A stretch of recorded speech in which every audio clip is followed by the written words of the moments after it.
പൗരത്വ നിയമ ഭേദഗതിക്കെതിരെ കേരള സർക്കാർ സുപ്രീം കോടതിയെ സമീപിക്കുകയാണ്. നിയമം നടപ്പാക്കുന്നതിൽ നിന്ന് കേരളത്തിന് മാത്രമായി വിട്ടുനിൽക്കാനാകുമോ? രാജേന്ദ്രൻ വിശദീകരിക്കുന്നു.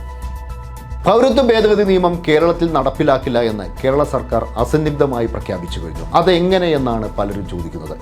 ഒരു നിയമം ഒരു സംസ്ഥാനത്ത് മാത്രമായി നടപ്പിലാക്കാതിരിക്കാനാവുമോ? ഈ ചോദ്യത്തിനുള്ള ഉത്തരം പറയുന്നതിന് മുമ്പ് എന്താണ് പൗരത്വ ഭേദഗതി നിയമം എന്ന് അറിഞ്ഞിരിക്കണം.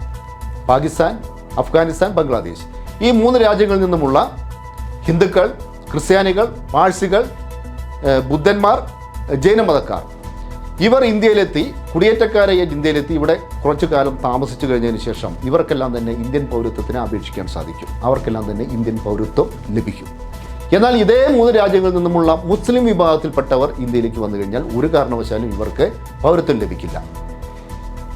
ഇവരുടെ കാര്യം മാത്രമല്ല, നമ്മുടെ ശ്രീലങ്കയുടെ കാര്യം എടുക്കുക. ശ്രീലങ്കയിൽ വലിയ ആഭ്യന്തര സംഘർഷങ്ങൾ ഉണ്ടായിരുന്നു. ആ ഘട്ടത്തിൽ ഒരുപാട് പേരാണ്, പ്രത്യേകിച്ച് തമിഴ് വംശജർ ഈ തമിഴ്നാട്ടിലേക്കെല്ലാം തന്നെ കുടിയേറിയിരുന്നു. അവർക്കും പൗരത്വം ലഭിക്കില്ല. അഫ്ഗാനിസ്ഥാനിൽ ഏറ്റവും അധികം വേട്ടയാടപ്പെടുന്നത് ഹസാരെ വിഭാഗത്തിൽപ്പെട്ട മുസ്ലിങ്ങളാണ്. ഹസാരെ മുസ്ലിങ്ങൾ ഇന്ത്യയിലെത്തിയാൽ അവർക്ക് പൗരത്വം ലഭിക്കില്ല.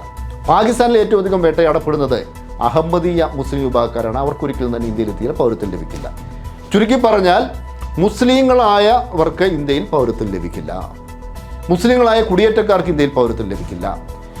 ശ്രീലങ്കയിൽ നിന്നുമുള്ളവർക്ക്, അവർ ഹിന്ദുക്കളായിക്കൊള്ളട്ടെ, അവർക്ക് പോലും പൗരത്വം ലഭിക്കില്ല. അതായത് നിയമത്തിന് മുന്നിൽ പൂർണ്ണമായ വിവേചനം, മതം നോക്കി മാത്രം പൗരത്വം നൽകുന്നു. ഇത് ഇന്ത്യയുടെ ഭരണഘടനാ തത്വങ്ങൾക്ക് തികച്ചും വിരുദ്ധമാണ്. ഇതാണ് നിയമത്തിൻ്റെ ഏറ്റവും പ്രധാനപ്പെട്ട ഒരു കുറിപ്പ്. അപ്പോൾ പലരും ചോദിക്കുന്നുണ്ട്, അങ്ങനെയുള്ളൊരു നിയമം എങ്ങനെ കേരളത്തിൽ മാത്രമായി നടപ്പിലാക്കാൻ സാധിക്കാതിരിക്കും? സമാനമായ ചോദ്യം മറ്റൊരു വിഷയത്തിലും നേരത്തെ ഉയർന്നതാണ്. ബിൽക്കിസ് ബാനു ഗുജറാത്ത് കലാപ സമയത്ത് കൂട്ടബലാത്സംഗത്തിനിരയായി. പ്രതികളെല്ലാം തന്നെ സംഘപരിവാർ ക്രിമിനലുകളായിരുന്നു.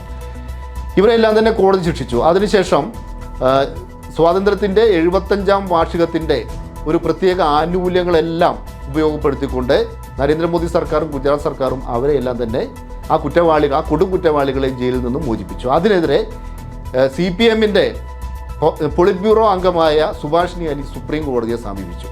അന്ന് സംഘപരിവാർ ചോദിച്ചൊരു ചോദ്യമുണ്ട്. UP-കാരിയായ സുഭാഷിണി അലിക്ക് എന്താണ് ഗുജറാത്തിൽ നടന്ന ബിൽക്കിസ് ബാനു കൂട്ടബലാത്സംഗ കേസിൽ കാര്യം?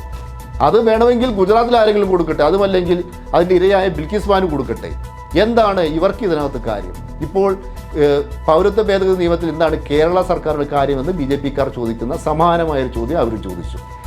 സുപ്രീം കോടതി വിശദമായ വാദം കേട്ടു. എന്താണ് സുഭാഷിണി അലി കോടതി മുമ്പാകെ പറഞ്ഞത്? അതെല്ലാം സുപ്രീം കോടതി ശരിവെച്ചു. ആ സംഘപരിവാർ കൊടും ക്രിമിനലുകളെ ജയിലിലേക്ക് തിരിച്ചയച്ചു. അതുപോലെ പൗരത്വ ഭേദഗതി നിയമം എന്ന് പറഞ്ഞാൽ ഒരു ദേശീയ വിഷയമാണ്. വേണമെങ്കിൽ നമുക്കൊരു സർവ്വദേശീയ വിഷയമെന്ന് തന്നെ പറയാം. ഭരണഘടനയുടെ മൗലിക തത്വങ്ങൾക്ക് തികച്ചും വിരുദ്ധമാണ്.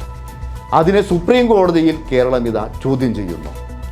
കേരളം മുന്നോട്ട് വയ്ക്കുന്ന വസ്തുതകൾ സുപ്രീം കോടതി പരിഗണിച്ചാൽ യാതൊരു സംശയവും വേണ്ട, ഈ നിയമം കേരളത്തിൽ എന്നല്ല ഇന്ത്യയിൽ ഒരിടത്തും നടപ്പിലാക്കാൻ സാധിക്കില്ല.